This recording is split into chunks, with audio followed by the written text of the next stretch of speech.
नमस्कार विद्यार्थी मित्रांनो. राजयोग अकॅडमीच्या या यूट्यूब चॅनलवर तुम्हा सर्वांचं पुन्हा एकदा स्वागत. कसे आहात तुम्ही सगळे? अभ्यास कसा चाललाय तुमचा? खूप दिवसापासून आपण ज्या जाहिरातीची वाट पाहत होतो अशी जाहिरात म्हणजे महाराष्ट्र CID गुन्हे अन्वेषण विभाग यांची सहाय्यक शासकीय दस्तऐवज परीक्षक या पदासाठी फायनली जाहिरात आलेली आहे. या पदासाठी एकूण पदसंख्या आहे 16. यासाठी एज्युकेशनल क्वालिफिकेशन, फॉर्म भरण्याची डेट, फॉर्म कसा भरायचा, हे जे पद आहे शासकीय दस्तऐवज परीक्षक, त्यांची नेमकं काय काम आहे, वेतन श्रेणी किती असणार आहे, ह्या सगळ्या छोट्या छोट्या गोष्टी आहेत ह्या व्हिडिओमध्ये आपण पाहणार आहोत. तर हा व्हिडिओ तुम्ही शेवटपर्यंत बघा जेणेकरून कुठलीच गोष्ट तुमची चुकणार नाही.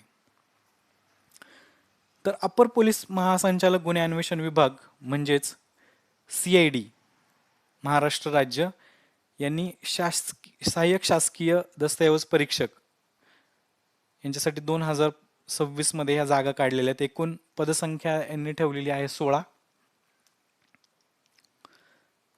तर ह्याचा कसा फॉर्म वगैरे भरायचा आहे हे सगळे आपण माहिती घेऊया. सगळ्या गोष्टी आपण डिटेलमध्ये पाहणार आहोत. तर व्हिडिओ तुम्ही शेवटपर्यंत पहा. ठीक आहे. तर आजच म्हणजे 10 फेब्रुवारी 2026 रोजी ही जाहिरात आलेली आहे. तर सहाय्यक शासकीय दस्तऐवज परीक्षक ही काय पोस्ट आहे, परीक्षा कशी घेण्यात येणार आहे ह्याच्याविषयी सगळे आपण माहिती बघूया. तर ह्यामध्ये वेतन श्रेणी दिलेली आहे 41,800 ते 1,32,300. म्हणजे महाराष्ट्र राज्य अन्वेषण विभाग गुन्हे अन्वेषण विभाग यांचं जे गट क म्हणजे ग्रुप C ची ही पोस्ट आहे.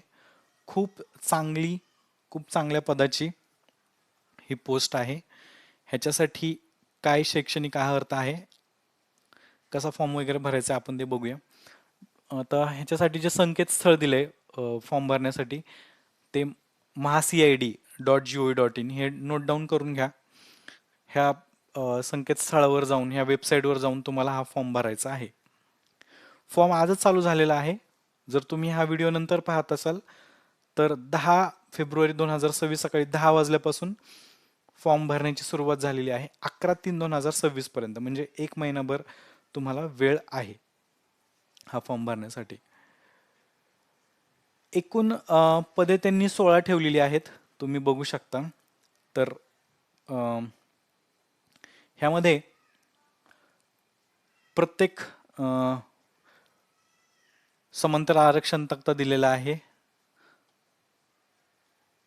सर्व आरक्षणामध्ये एकूण मिळून 16 जागा दिलेल्या आहेत.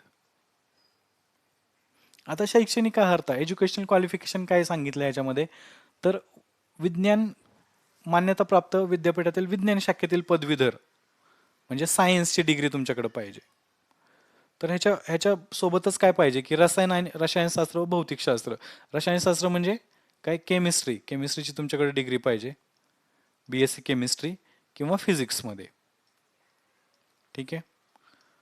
ह्याच्यामध्ये सांगितले फर्स्ट किंवा सेकंड क्लासमध्ये तुम्ही पदवीधर असले पाहिजे, फर्स्ट किंवा सेकंड क्लासमध्ये. ओके. किंवा तुमच्याकडे जर फॉरेन्सिक सायन्सची BSc असेल तरी पण तुम्ही या पदासाठी फॉर्म भरू शकता. महाराष्ट्र शासनाच्या माहिती तंत्रज्ञान संचालनालयाने वेळोवेळी विहित केलेले संगणक हाताळणीबाबतचे प्रमाणपत्र धारण करणे आवश्यक आहे.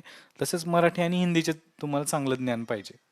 गुजराती उर्दू भाषांचे ज्ञान अतिरिक्त असेल तर अतिरिक्त पात्रता म्हणून तुम्हाला तुमची समजलं जाईल. आता शारीरिक पात्रतेमध्ये ह्यांनी सांगितले की अपंगांना अपात्र ठरवण्यात येईल, म्हणजे अपंगांनी याच्यामध्ये फॉर्म भरायचा नाहीये. ठीक आहे. आता वयोमर्यादा काय दिलेली आहे, तर वयोमर्यादेमध्ये वयोमर्यादे अर्ज करण्याच्या आधी तुमचं म्हणजे 11/3/2026 ह्याच्या आधी तुमचं कमाल वय पाहिजे 18 खुल्या वर्गासाठी, आणि कमाल किमान 18 पाहिजे आणि कमाल 38, म्हणजे 18 ते 38 वय जर असेल तुमचं तर खुल्या प्रवर्गात तुम्ही हा फॉर्म भरू शकता. तसंच मागासवर्गीय उमेदवारांसाठी 18 ते 43 आणि अंशकालीन उमेदवार जे असतील त्यांच्यासाठी 18 ते 55 वय. आणि माजी सैन्यासाठी सशस्त्र दलात केलेली सेवा आणि 3 वर्ष असं वयोमर्यादा आहे ह्याच्यामध्ये. आता खूप इम्पॉर्टंट पार्ट म्हणजे परीक्षेचं स्वरूप. परीक्षेचं स्वरूप कसं असणार आहे हे आपण थोडंसं डिटेलमध्ये जाणून घेण्याचा प्रयत्न करू. तर ही जी परीक्षा आहे, ओके, ही जी परीक्षा आहे ती एकूण 200 गुणांची असणार आहे. 200 मार्क्स. आता हे 200 मार्क्स कसे डिवाइड केलेत त्यांनी, तर ह्याच्यामध्ये काय केलंय 120 मार्क आणि 80 मार्क्स असं त्यांनी डिवाइड केलेलं आहे. तर ही जी परीक्षा असणार आहे ही काय असणार आहे तुमची MCQ type. Okay, MCQ type म्हणजे बहुनिष्ठ प्रश्न. ह्याच्यामध्ये वस्तुनिष्ठ बहुपर्यायी प्रश्न असणार आहेत. ओके, तर 120 मार्कामध्ये हा जो आहे तो भाग 1 आणि 80 मार्काचा जो आहे तो आहे भाग 2. आता भाग 1 मध्ये काय केलेलं आहे, तर भाग 1 मध्ये ह्याच्यामध्ये तुमचं बहुपर्यायी प्रश्न MCQ क्वेश्चन असणार आहेत. त्याच्यामध्ये एकूण 200 गुणांची ऑनलाईन परीक्षा असणार आहे आणि त्यासाठी 120 मिनिटे वेळ दिलेला आहे फक्त. 120 मिनिटे वेळ म्हणजे 2 तास.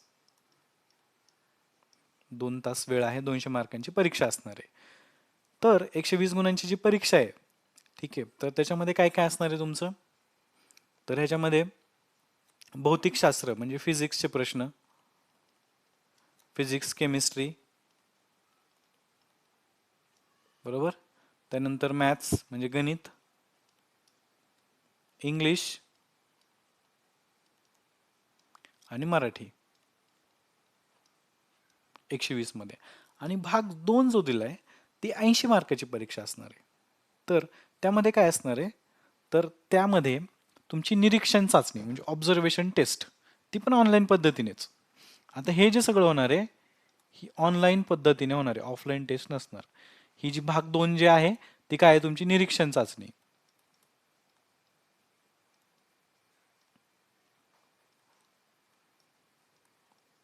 निरीक्षण चाचणी म्हणजेच ऑब्झर्वेशन टेस्ट असणार आहे. ही किती मार्काची, 80 मार्क्सची असणार आहे. 80 मार्क्सची असणार आहे. ह्याच्यामध्ये आपल्याला काय करायचंय,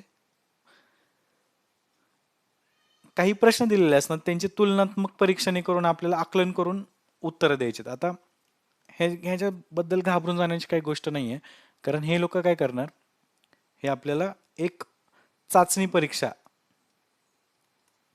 म्हणजे मॉक टेस्ट ही अवेलेबल असणार आहे तुमच्यासाठी परीक्षेच्या आधी. हे खूप महत्वाचं, एक चाचणी परीक्षा असणार की बाबा ह्या पेपर कसा असणार आहे, तर त्यासाठी ह्यांनी काय केलेलं एक सराव चाचणी आपल्यासाठी उपलब्ध करून दिलेली वेबसाईटवर त्यांच्या. ठीक आहे, इथपर्यंत आले लक्षात.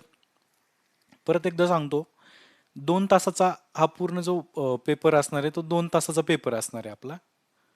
ओके, तर ह्या 2 तासांमध्ये एकूण 200 मार्क्स असणार आहेत. प्रत्येक प्रश्नासाठी त्यांनी 2 गुण दिलेले आहेत. म्हणजे आपल्याला कळते की याच्यामध्ये किती टोटल प्रश्न असणार आहेत, 100 प्रश्न असतील. त्यापैकी 120 प्रश्न, 120 मार्क जे आहेत ते भाग 1 ला आणि 80 मार्क भाग 2 ला दिलेत. त्याच्यामध्ये आता भाग 1 मध्ये physics chemistry maths English Marathi ह्यांचे सगळे प्रश्न असणार आहेत MCQ. आणि भाग 2 जो आहे तो निरीक्षण चाचणी म्हणजे ऑब्झर्वेशन टेस्ट आहे. तर ह्याच्यामध्ये काय असणार आहे की तुम्हाला निरीक्षण करून काही प्रश्नांची उत्तरं द्यायची आणि ह्याच्यामध्ये पण तुम्हाला एक चाचणी परीक्षा म्हणजे मॉक टेस्ट आपल्याला देता येणार आहे. मॉक टेस्ट, त्याच्यामुळे घाबरून जाण्याचं काही कारण नाही, मॉक टेस्ट आपण देऊ शकतो. ठीक आहे, इथपर्यंत आले लक्षात. तर अशा प्रकारे हे परीक्षेचं स्वरूप असणार आहे. ठीक आहे, आता परीक्षा शुल्क, याच्यामध्ये परीक्षा शुल्क किती दिलेलं आहे त्यांनी, तर खुल्या प्रवर्गासाठी 1000 रुपये आणि मागास प्रवर्गासाठी 900 रुपये एवढं आहे आणि माजी सैनिकांसाठी कुठलंही शुल्क लागू नसणार आहे. आता आपण ही परीक्षा तर देतोय पण आपल्याला काम काय असणार आहे, बरोबर, काम काय असणार आहे हे पण आपण जाणून घेणं महत्त्वाचं ठरतं. तर ह्याच्यामध्ये काय आहे, तर हस्ताक्षर व छायाचित्रण विभागाची कार्यालय ही कुठे कुठे आहेत, मुंबई औरंगाबाद नागपूर अमरावती कोल्हापूर नाशिक पुणे सोलापूर रत्नागिरी जळगाव आणि नांदेड इथे ही सगळी यांची कार्यालय आहेत, यांचे सगळे ऑफिसेस या ठिकाणी आहेत. आता ह्या विभागांना काय लागतं, हस्ताक्षर व छायाचित्रण विषयक तांत्रिक सेवा ह्या CID मार्फत पुरवली जाते. मग आपण काय करतो, हस्ताक्षर तपासणी, दस्तऐवज तपासणी, छायाचित्रण तपासणी, फोटोग्राफी, कागद व शाईची तपासणी, डिजिटल फॉरेन्सिक सेवा, ह्या सगळ्या सेवा ह्या कार्यालयामार्फत दिल्या जातात. आपण थोडंसं आता डिटेलमध्ये समजण्याचा प्रयत्न करू की हे लोक करतात काय. जर हा जो निरीक्षक आहे, बरोबर, अन्वेषण विभागामधला हा जो सहाय्यक निरीक्षक आहे, तर ह्याचं काम काय असतं, तर कधी कधी काय होतं, शासकीय पेपर्स असतात, बरोबर, जसं की त्याच्यामध्ये वादग्रस्त हस्ताक्षर असू शकतात, है ना, त्या हस्ताक्षरांचं विश्लेषण आहे, हस्तलेखन केलेलं आहे, कुणीतरी लिहून ठेवले आणि त्याच्यामध्ये काही बदल केलेले आहेत, काही दस्तावेज खोडलेले असतात, है ना, किंवा निंदा व धमकीपत्रे आलेली असतात, तर त्यांचा अभ्यास करायचा आहे आपल्याला, बरोबर. भौतिक व रासायनिक तपासण्या, एखादा पेपर आलाय तुमच्याकडे, त्याच्यात जर काही भौतिक आणि रासायनिक पद्धतीने जर खाडाखोड करून काही केलं असेल तर ते तपासणे, रक्तांचे शिंतोडे वगैरे उडलेले असतात, तर ह्या सगळ्या सगळ्या प्रकारचे जे कागदपत्र आहेत, मजकूर आहेत, ह्यांची तपासणी करायची, ह्यांचा अभ्यास करण्यासाठी ही पोस्ट आहे. खूप छान अशी पोस्ट आहे, खूप चांगलं पद आहे. जर तुम्ही सायन्सचे विद्यार्थी असाल, तुमच्याकडे जर फिजिक्स केमिस्ट्रीची डिग्री असेल किंवा तुमच्याकडे फॉरेन्सिक सायन्सची डिग्री असेल, तर तुम्ही नक्की नक्की नक्की ह्या पदासाठी ॲप्लाय करू शकता. ॲप्लाय करण्यासाठी www.mahacid, आपण ऑलरेडी इथं दिलेलं आहे, www.mahacid.gov.in या संकेतस्थळावर जाऊन तुम्हाला ह्या पदासाठी ॲप्लाय करायचं आहे. आजच फॉर्मची डेट चालू झालेली आहे.